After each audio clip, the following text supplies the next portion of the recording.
हिंदुस्तान टूटेगा। Barack Obama ने reality base एक चेक दिया है और हिंदुस्तान ने बल्कनाइज होना है। हिंदुस्तान के अंदर बहुत बड़ी खून रेजी जो है वो होने जा रही है। इस डगर पे हिंदुस्तान को ले जाया जा रहा है। काउ बेल्ट है वो सिर्फ अपनी सुपीरियरिटी चाहता है। इंक्लूसिवनेस खत्म हो गई, वहां पे ब्राह्मणवाद शुरू हो गया। हिंदुत्व आइडियोलॉजी ने पूरे हिंदुस्तान की जो सिस्टम है उसको कैप्चर कर लिया है। दोस्तों, मैं हूं जब्बार चौधरी और आप देख रहे हैं आजाद डिजिटल। साबिक अमेरिकी सदर बराक ओबामा, उनका CNN के साथ एक इंटरव्यू जब हुआ है जिसमें उनसे जब हिंदुस्तान के हवाले से सवाल किया गया, जाहिर है वो बहुत गहरी नज़र रखते हैं वर्ल्ड अफेयर्स के ऊपर, प्रेसिडेंट रहे हैं। उस दौरान भी हिंदुस्तान के साथ, एडमिनिस्ट्रेशन के साथ उनका मिलना जुलना, वो इंडिया आ भी चुके हैं यहाँ पर।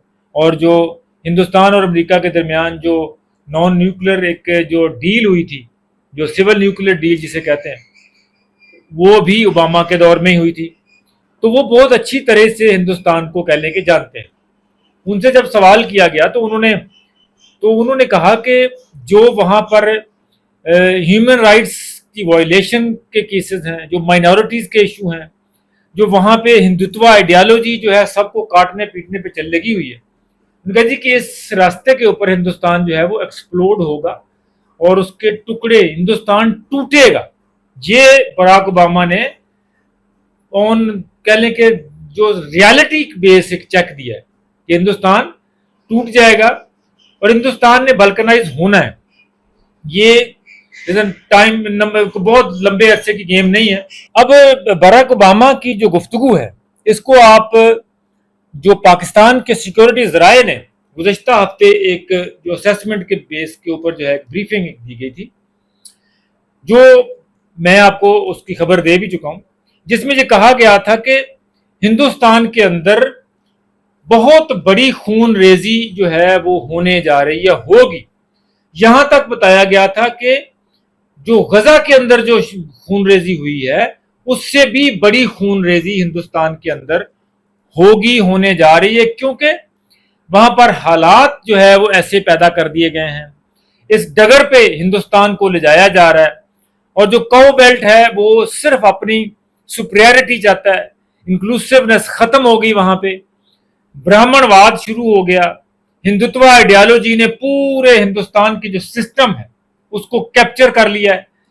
और ये सारा कुछ जो है, ये बाकी जितनी भी जो माइनॉरिटीज हैं, कोई भी माइनॉरिटी का जो शख्स है, इंडिविजुअल है, वो अपने आप को हिंदुस्तान के अंदर महफूज तसव्वुर नहीं करता। चाहे वो मुसलमान हो, चाहे वो क्रिश्चियंस हो, चाहे वो जो है वो लोअर कास्ट के इवन हिंदू हों, बुद्ध मत के लोग हों या सिख हों, तमाम के तमाम जो है वहां पर कह लें कि डिस्कनेक्ट फील कर रहे हैं हिंदुस्तान के साथ। कॉन्स्टिट्यूशन के अंदर राइट्स हैं कि हिंदुस्तान एक सेकुलर मुल्क होगा। वहां पर जो आर्टिकल उनके 14, 15 और 16 जो हैं, उसमें कास्ट की बेस के ऊपर, रिलीजन के बेस के ऊपर किसी तरह से भी कोई भी कह लें कि जो क्या कहते हैं उसको, यानी कि ऊंच नीच की इजाजत नहीं है।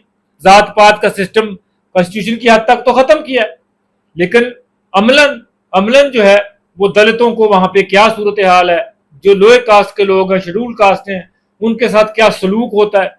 वो किसी ब्राह्मण के बर्तन को हाथ लगा दें तो उनके हाथ तक काट दिए जाते हैं। तो ये सूरत हाल वहां पर जो है, ये इसका इजहार जो है बताया, ये असेसमेंट जो है वो पाकिस्तानी सिक्योरिटी जो है वो जराए ने भी बताई थी। अब जो पाकिस्तान की सिक्योरिटी जराए की जो गुफ्तगू है, खबर है, इसको आप बराक ओबामा की जो गुफ्तगू है उसके साथ मिला के पढ़ें तो आपको सारी सिचुएशन जो है वो हिंदुस्तान की वाज़ेह हो जाएगी कि किस तरह हिंदुस्तान में जो है वो टूट फूट होनी है, किस तरह हिंदुस्तान ने बल्कनाइज होना है, कौन कौन से वहां पे रीजन जो है वो आजादी के लिए एक्टिव हैं ऑलरेडी। और बस कह लें टाइम की गेम है, बस अब किस तरह होगा।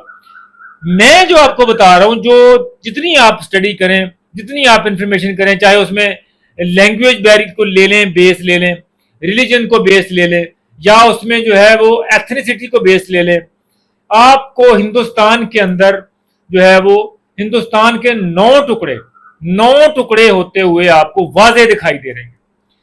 हिंदुस्तान की जो एक्स इंडिया अगर आप कॉन्सेप्ट लिख के देखें तो आपको पूरी सारे मैप मिल जाएंगे, किस तरह जो है वो हिंदुस्तान जो है किन किन रीजन में तकसीम होने जा रहा है। और जो जिसको हिंदुस्तान कहते हैं, जब भारत जिसको कहते हैं, जो आरएसएस और हिंदुत्व आइडियोलॉजी का मुल्क है, संस्कृति और फलानी और ये वो जिस बात करते हैं, वो दरमियान में सिर्फ जो नॉर्थ इंडिया है, जिसको जो काओ बेल्ट है, सिर्फ आपको वो बचता हुआ नजर आ रहा है, एक हिस्सा। असल जो एक्स इंडिया है वो रह जाएगा और बाकी सारे जो है रीजन जो है इसमें बल्कनाइजेशन के इम्कानात खदशात कभी तौर पे ऊपर मौजूद हैं। कौन कौन से रीजन होंगे? Let's start from the Kashmir. ये जो खून रेजी की बात की गई थी, जैसे इसमें कश्मीर, इसमें नॉर्थ ईस्टर्न जो स्टेट्स हैं वो, और पंजाब, ये ऐसे 3 रीजन हैं जहां पे खून रेजी के जो है वो चांसेस मौजूद हैं।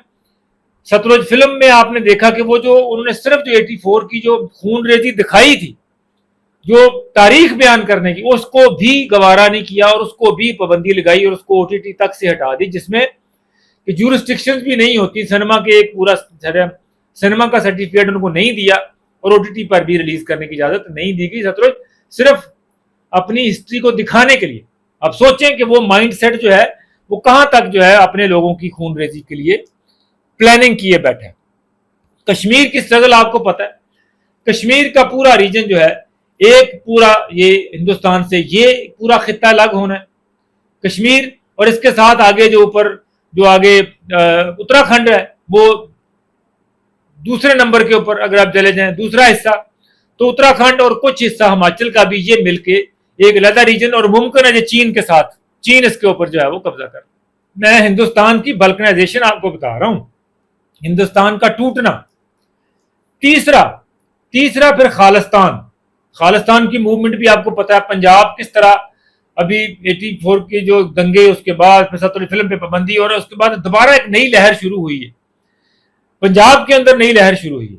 और ये ओरिजिनल पंजाब जो था उसको ये पूरा रीजन एक खालिस्तान के ऊपर बनता नजर आ रहा है, जिसमें पंजाब, इंडियन पंजाब पूरा, उसके साथ हरियाणा और फिर सार हिमाचल प्रदेश, जो इन्होंने 60s में जो तोड़ के पंजाब को 3 हिस्से बनाए गए थे, वो दोबारा जोड़ के एक जब पूरा, इसमें राजस्थान के कुछ हिस्से भी शामिल होते हुए जो पूरा खालिस्तान का एक रीजन बन जाएगा। ये सारे जहां पर पंजाबी और सिख जो है ये बोलने वाले हैं।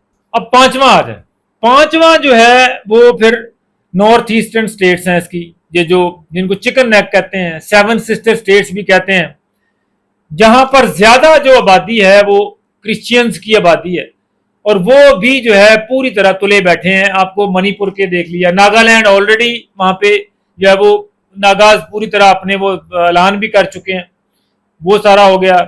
उसमें फिर ये असम, ये सारे रीजन मिलके आपको एक 5वां रीजन पूरा मिलाते हुए नजर आते हैं।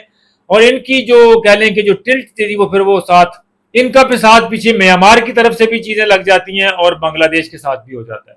तो ये चिकन नेक भी इससे लैदा हो के मामला एक और रीजन बनता हुआ आपको नजर आ रहा है। 5वां रीजन ये नजर आता है। उसके बाद जो छठा रीजन भी डिस्टर्बिंग है, बहुत लंबी स्ट्रगल उन्होंने नक्सल ने लड़ी है, जो नक्सलवादी जिसे कहते हैं, जिनको दहशतगर्द करार देते हैं, और पूरा इन्होंने उनको कह लें कि नस्लकुशी उनकी की है हिंदुस्तान की अफवाज ने। ये जो रीजन जो है अपना, ये बिहार से ऊपर जो झारखंड का रीजन है, ये वहां पर बहुत ज्यादा नक्सलवाद चल रहा है, फिर छत्तीसगढ़ है, इस तरह। तो ये जो रीजन है वहां पर भी ये एक छठा हिंदुस्तान का टुकड़ा आपको होता हुआ, ये जो नक्सल रीजन है ये आपको बनता हुआ नजर आ रहा है। छठा हिस्सा ये हो जाएगा।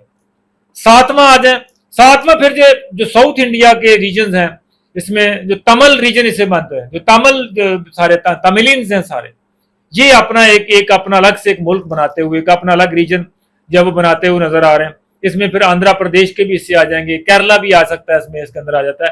तो ये पूरी एक अलहदा से, क्योंकि इनका भी कोई ये भी हिंदुस्तान को, वहां पर तो ना हिंदी बोली जाती ना समझी जाती, ये पूरा एक अलग से एक अलहदा मुल्क है, बस मजबूरी में हिंदुस्तान के साथ गवर्न हुए हुए।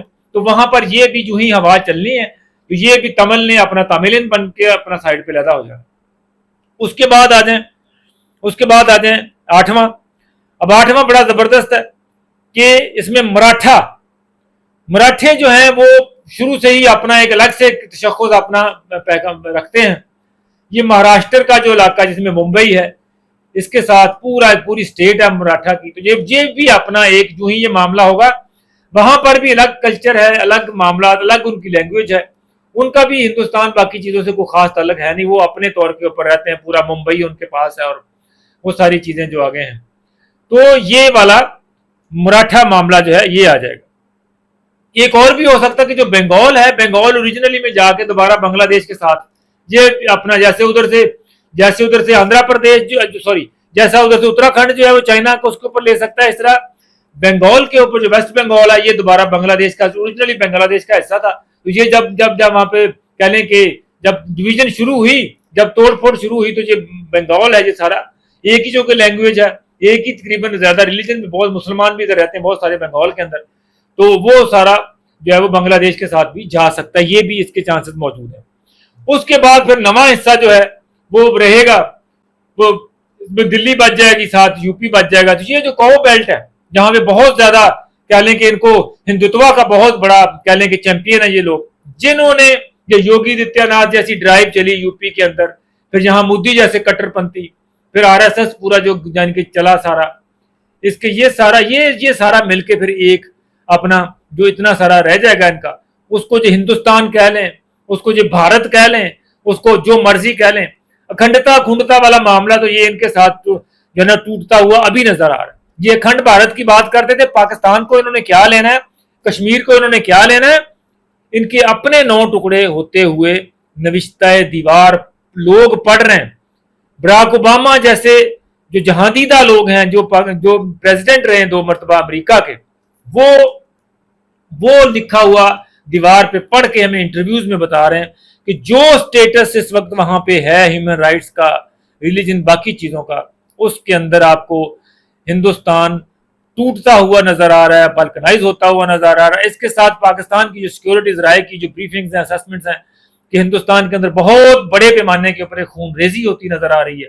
ये सारा कुछ अगर आप मिला के पढ़ें तो ये 9 रीजन बनते हैं हिंदुस्तान के जो बल्कनाइजेशन होगा। और उसके बाद एक्स इंडिया जो है वो आपको मैंने बता दिया कि जो काओ बेल्ट बचेगा वो सारा रहेगा। उसमें जो करना है, ये अपना सुपरियरिटी करें, ब्राह्मणवाद करें, कुछ करें, आरएसएस की तबलीग करें, ये सिर्फ यही इनके हाथ आएगा।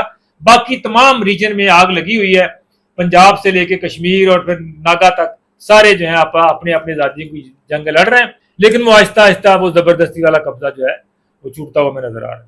इजाजत दीजिए, अल्लाह ने की।